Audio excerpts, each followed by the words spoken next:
Welcome, adventurers, to another episode of the Lunch Table Podcast, where we talk about all your favorite movies and shows and entertainment. For this episode, we have a special revisited. We will be revisiting the Indiana Jones franchise since the new movie has just released in theaters. Check it out. There will be spoilers for the new movie as well, so just keep that in mind. But Akram, we have 5 movies out now in the series. What were your thoughts on some of the Indy movies? Oh, obviously, forever iconic, of course. And they're wonderful movies. I think they will always be iconic. I think they have the right mixture and the right formula between the talented cast and crew and also the musical score, brilliant directors such as Steven Spielberg, Lucasfilm. All in all, I think it's an amazing franchise. I think it's an amazing franchise that perhaps fumbled sometimes. Like, for example, the series was a little bit weird, but still, I think remains a cult classic. And then the other later 2 movies, I think we could all agree are they don't have the same magic as the previous films had. It could be a product of its time. Who knows? But yeah. Yeah, I agree. I think they stand the test of time, to be honest. And it's funny because they're about, archaeology. Sure. And they have that classic, like, Lucasfilm, like, cheesiness to them, where it's like, there's like this fun adventure film. And of course, like, the music from John Williams just adds to that and makes it feel like so, like, entertaining to watch. It has like that same energy that, Star Wars has, but in this more grounded realism, right? Mm-hmm. And I think Harrison Ford, this is like one of the 3 roles that I think he'll always be known for, other than Decker and Han Solo. I always loved Indy as one of his roles specifically, just because I feel like he was able to not just capture, like, they could have got any guy to just play like a random dude with a fedora and crack a whip, right? But I think what makes Indy stand out is that he is a professor.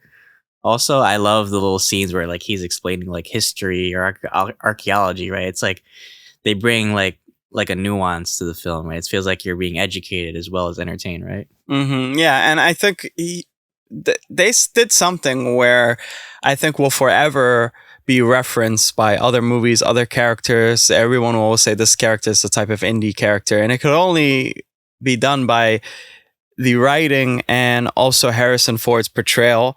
Being this guy that's very rugged, masculine, and it's really interesting. And even the posters, you could kind of get it's alluded, you see the guy's shirt ripped and stuff. And now you see like all these novels being produced by Amazon or whatever, and you always see some similar sort of design. So forever, I think that'll be iconic, and people will always try to replicate that. So that's why I think Indiana Jones will forever live in our pop culture.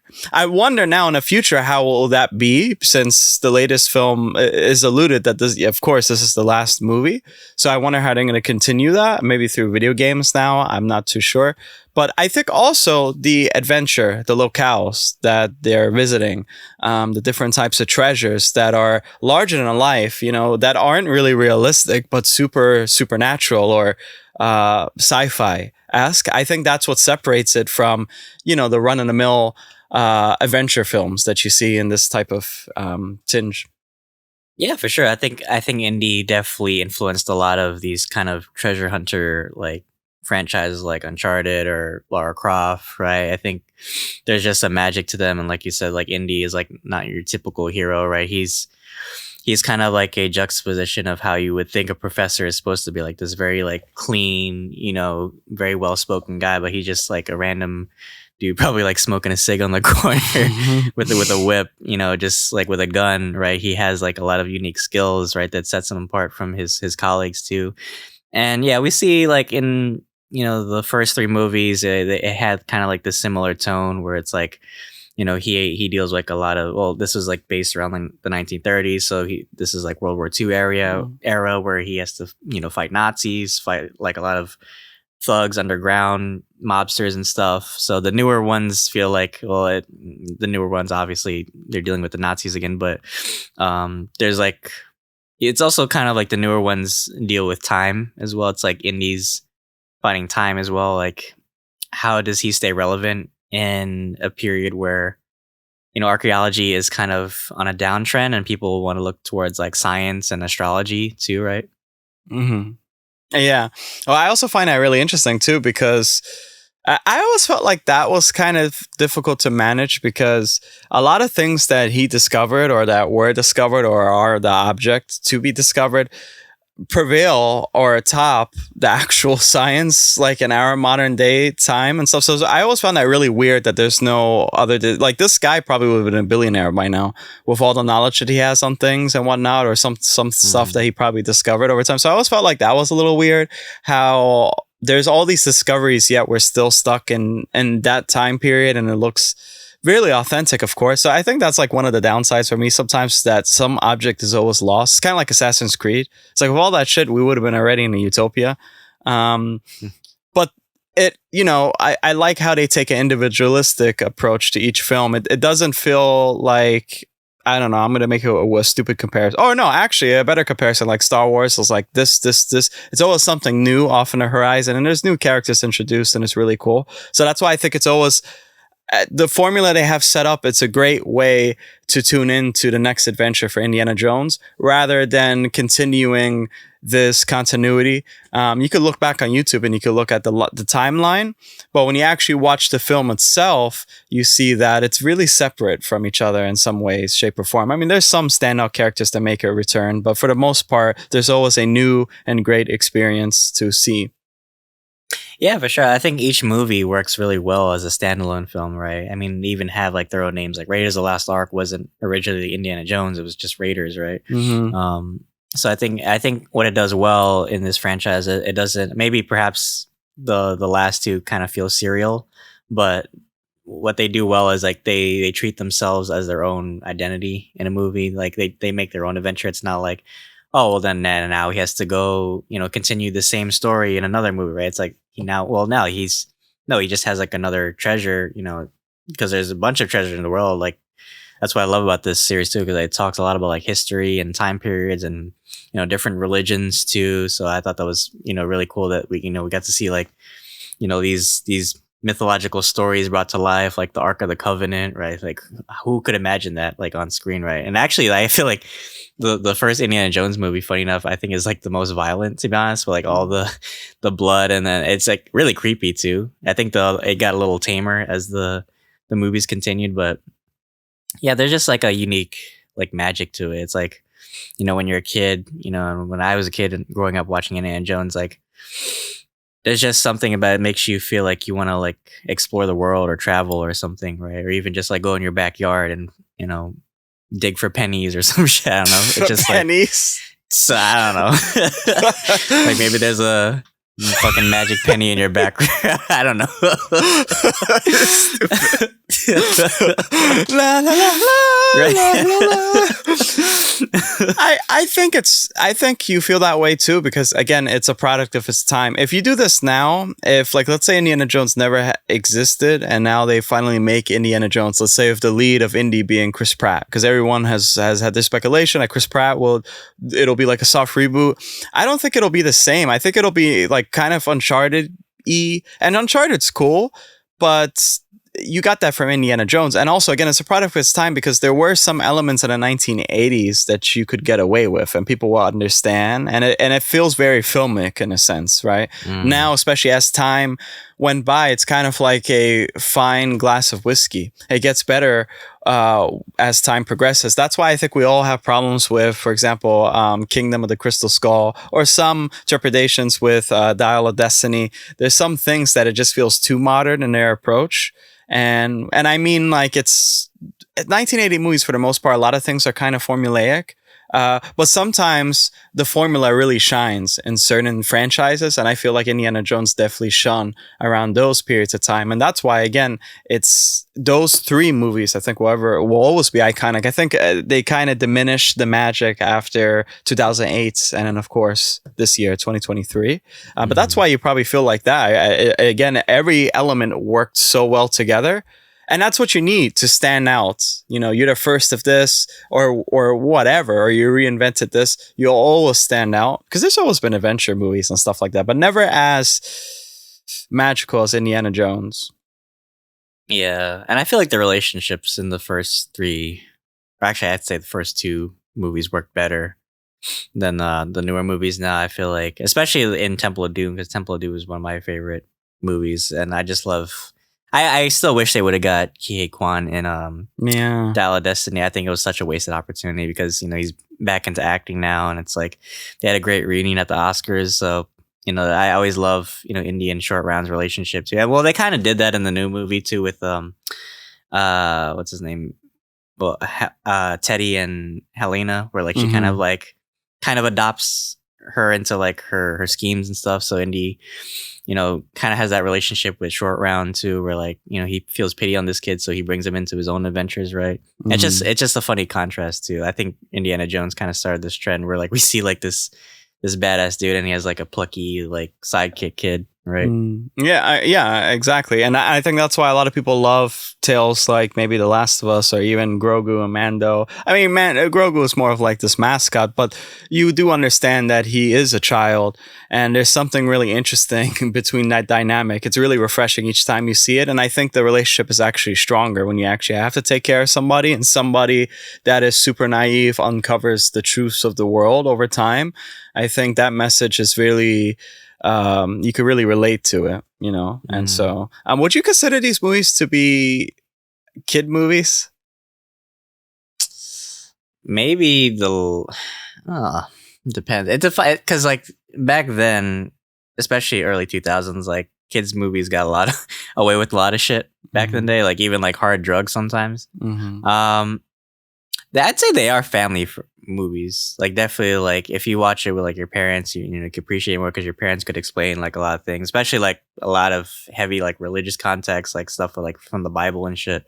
The newer ones probably feel more for like younger generations, I guess. I feel like the newer ones now are more focused more on the action sequences than the actual like story and the intimate moments. I feel like the first three did that really well of like giving Indy like a characterization where it's like now it's like, okay, well now it just like feels like Indy's like just Indy, like a stereotype adventure guy, right? Whereas like in the earlier movies he feels like more of a nuanced, like I said, professor or character, right? He still kind of has that in the newer movie too, but it's like I feel like now in the latest one it's just like it was kind of depressing watching it because I feel like I said earlier, like archaeology isn't as appreciated in this time period as it was like in Indy's era. Because in the first movie, in Raiders of the Lost Ark, I remember there was a scene where he was giving like a lecture, and like a lot of his students were like fawning over him, and they were really interested.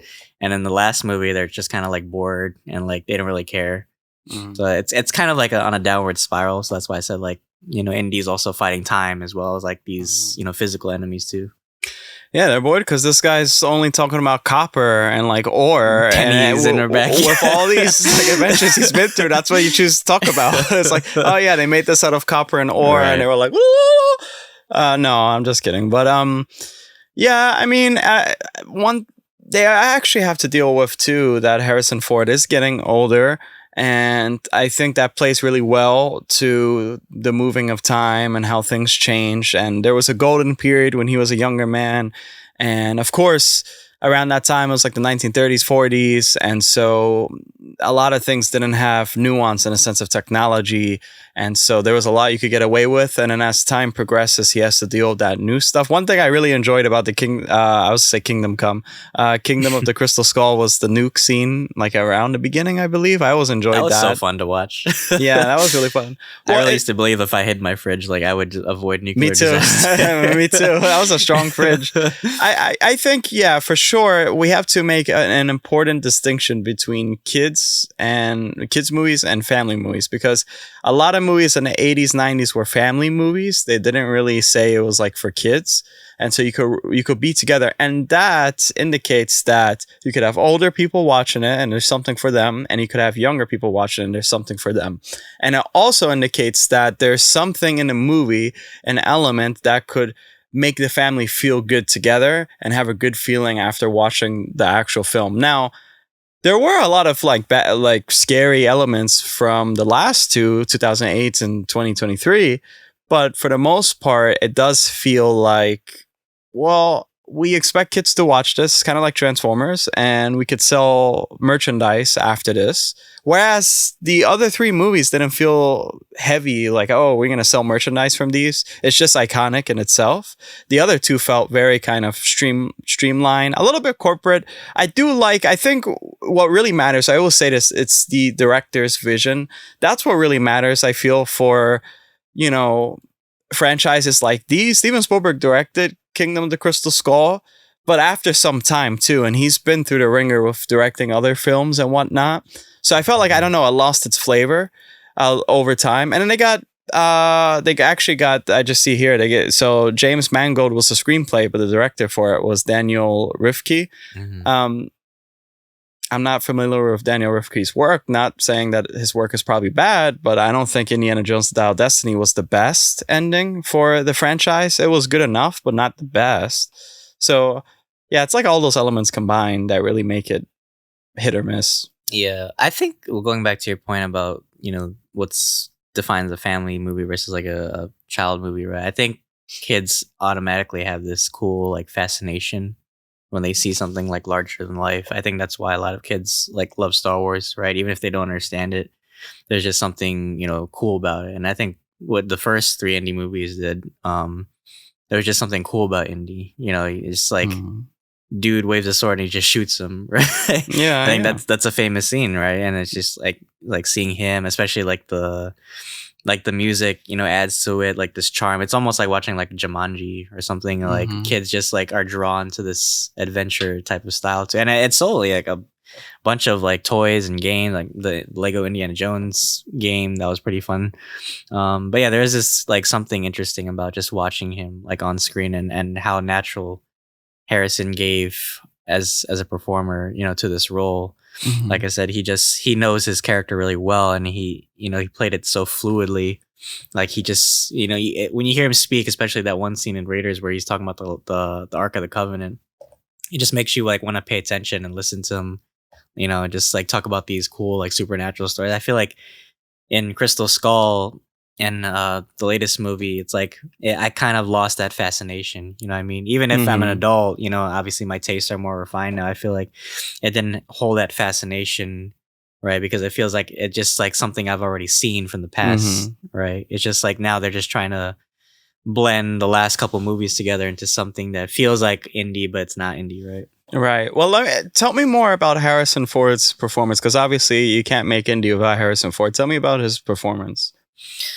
Well, like I said, he plays a nice juxtaposition, right? He's a professor, but he's also like this cool, suave adventurer. He's like a lady charmer too. Like he has like a lot of like failed relationships too. But there's something about Indy, like Harrison Ford in particular. I feel like anybody else that would have played him, like I said, just would have come off as like too douchey or like maybe, or perhaps the opposite, like too like smart, and then like you don't believe that this guy has like all these skills. So I think Harrison, because he's already close to George Lucas, I think they made the right pick of casting him for Indy because he just has like a nice balance of mature but also immature, right? Now, what about the cast of characters that we see?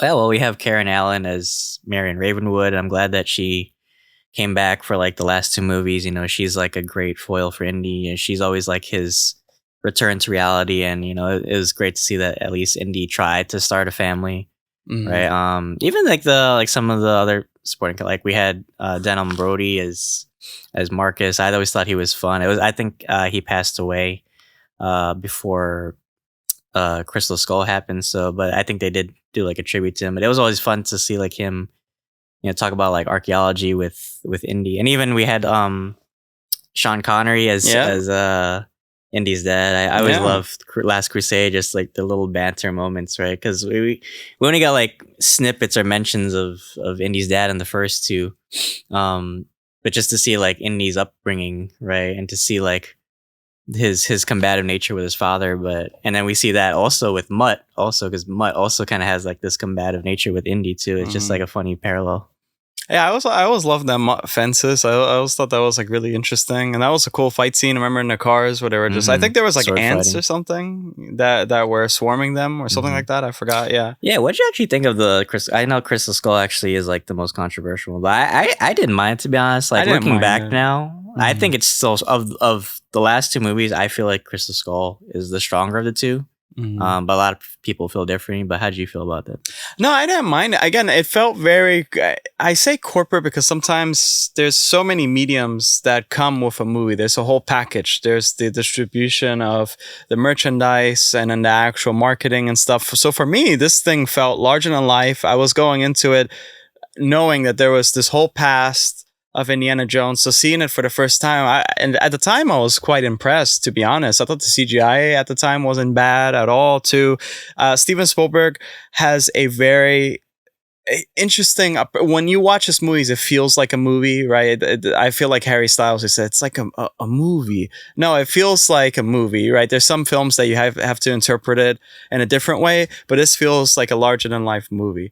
And the again, all elements have to work together. I think a lot of things probably could have been incorporated differently for a lot of people, but I think really at the end of the day, it comes down to the actual flavor of Indiana Jones, and it lacked a certain salt or nuance to this movie. But for at the time, I didn't mind it. I only watched this movie I think 3 times in the past, and each time I had a pleasant experience with it.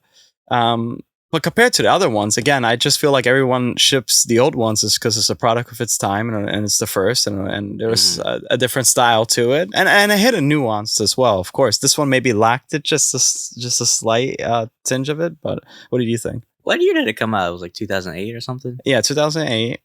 Yeah, I think it's weird, just like how it feels recent, but it's not that recent. Mm-hmm. But I think the reason people didn't like it for the most, I think, well, it makes sense for this movie because for Crystal Skull, it was like Indy was entering the age of like nuclear warfare, like the Cold War and stuff, and then we had like the Russians were like the bad guys, right? They were still kind of like the Nazis, but like they were different, their own flavor, I guess. Mm-hmm. But and then we had like the introduction of like the aliens too, and I think people didn't like that because I thought that was cool. I thought it was cool too. I'm not gonna lie, that whole like UFO thing, Yeah, when they were like all like coming together and they were merging, I thought that was really cool. mm-hmm. But I think because like the first 3 were like more supernatural, I think people kind of like had a distaste for this movie. It was almost like when they mentioned like midichlorians and Star Wars, so it's like you kind of lost that mythological element. But I didn't mind to be. It's still, honestly, it still feels like an indie movie. Like when I rewatch it, and actually like looking back now, like Harrison still looked pretty young at the time when he played that movie. I actually like Mutt too a lot. I think he was like a nice.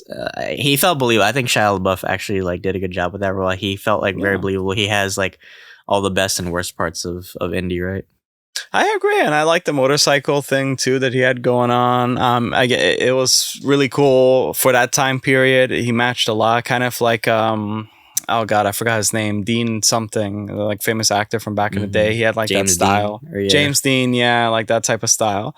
So I thought it was all right. I didn't think it was like horrible for people to bash on it completely. Maybe it's warming up on people now, depending on Indiana Jones Dial of Destiny. People are liking it now or not. You look at the Rotten Tomato scores; they're not really bad movies. A lot of them are pretty good movies. Like it's like 77%. I always consider 70 to be a good movie, but it's not like a perfect movie. But it's something that you watch and you actually enjoyed it. If it's below 60 or 65, that's when it's like complete trash. So for the most part, I feel like all these movies, if you watch them together, you'd have a pleasant experience, bittersweet experience. Let's talk a little bit about the show real fast, because a lot of people are fans of Young Indy. I remember when I was younger, back in middle school, they used to have books. It was like weird. It was like these novelizations of the series, but they had stills of the actual series in the books, and I used to collect them all. I read them all. Let me get your thoughts on that series. I'm actually surprised they haven't like rebooted that series. Yeah, somehow. They probably will. I bet you they will. Like somebody's gonna like remake them. But I didn't mind it I only watched like a few episodes when I was younger. But I remember just seeing Sean Patrick Flannery as young. I think he was pretty believable. Was he in? I forget if he was in The Last Crusade. I remember that intro for the movie was like Indy had to stop this guy on a train It from was like River selling Phoenix. River So Phoenix. Joaquin Phoenix's brother Oh, that okay, so it was passed a different away. actor. Yeah, I mean they were Yeah. still both great. I think they were still, like they really made it feel like believable as like Indy's upbringing too.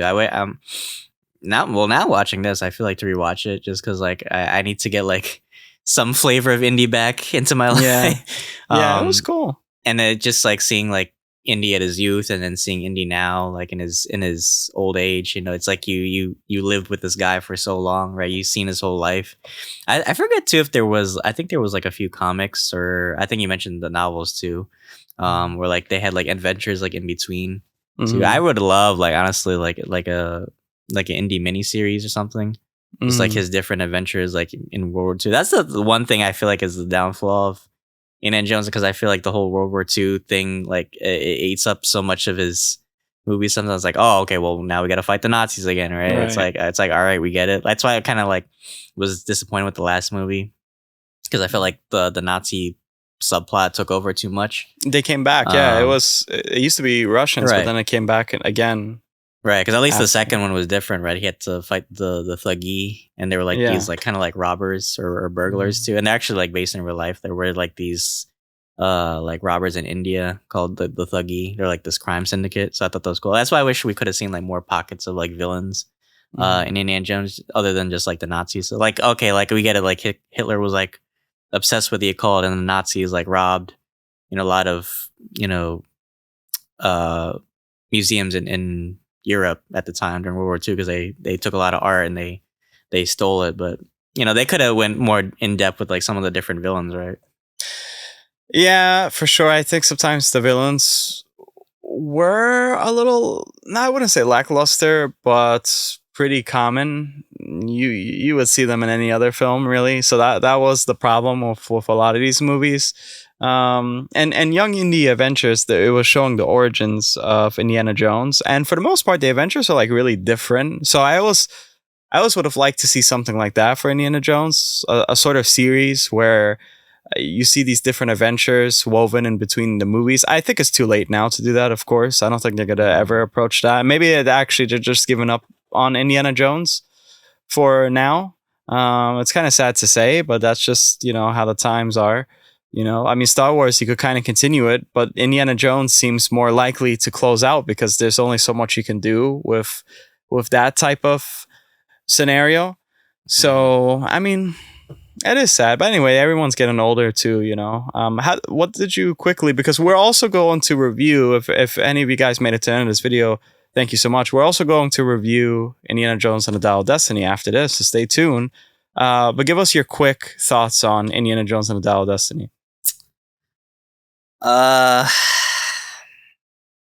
not gonna lie, I need some antidepressants after watching that movie. It was so fucking sad, man. James, like after I watched Logan, this is basically Logan, but just Indiana Jones. No, but I thought it was okay. I thought it was a good closer for Indy, because like you said, there's only so much you can do. He's getting older. Harrison, it's probably like, he's passionate about the character, but I think he wants to retire too. And that's the funny thing about this movie too, is like Indy wants to retire. So I think it was a nice finisher for his last adventure. Some of the character, like the supporting characters, were like okay, like I forgot the girl who plays Helena, but I thought she was an okay side character. We had John Phoebe Reese, Waller-Bridge, Phoebe Waller-Bridge, thank you. But we also had John Rhys Davies come back as Solo. I thought that was a cool, cameo that he came back, because he's like one of Indy's closest friends too. I thought it wasn't bad. Like I said, the Nazis coming back was kind of a generic trope that they did for Indy's last movie. I wish they could have done more of it.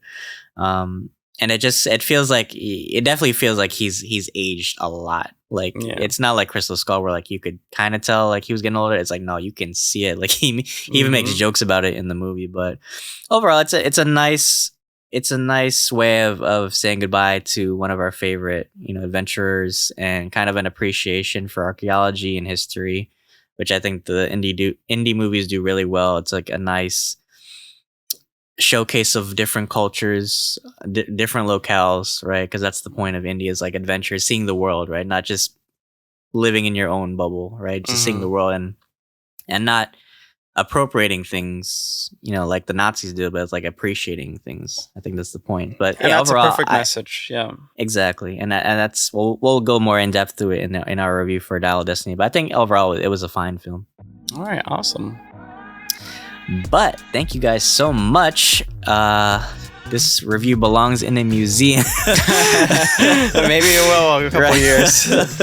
No, but thank you guys. This was a great revisited. I'm glad we're doing more of these, and we're looking back on some older movies as some of these newer franchises now are revitalizing them. But yeah, let us know what you thought of the Indy franchise. Let us know what you thought of the new movie as well. If you liked it or you didn't like it, let us know. Leave a comment, like, share. Anything helps the channel. Check out some of our other revisiteds as well. We did plenty of them, and we're still continuing to do them. But guys, thank you so much, and until then, thanks for having lunch with us. See you guys.